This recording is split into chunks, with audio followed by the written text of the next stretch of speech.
Oculus h o l e n Thailand สวัสดีค่ะวันนี้จะมารีวิวเคสส่งซ่อมนะคะเนื่องจากลูกค้าแจ้งว่า Oculus Quest 2 เปิดไม่ติดทางเราจึงทำการตรวจสอบแล้วเนี่ยก็คือระบบไฟฟ้าช็อตนะคะทำให้บอร์ดด้านในเสีย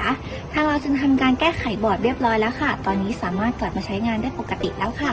หากลูกค้าท่านใดมีปัญหาเกี่ยวกับการเล่น Oculus Quest 2 Oculus h o l e n Thailand รับซ่อม Oculus Quest 2 ทุกปัญหาเลยนะคะลูกค้าสามารถติดต่อสอบถามเพิ่มเติมได้ที่ Line @Oculus Thailand ค่ะขอทำการปิดเคสซ่อมแต่เพียงเท่านี้ Oculus h o l e n Thailand ขอบคุณค่ะ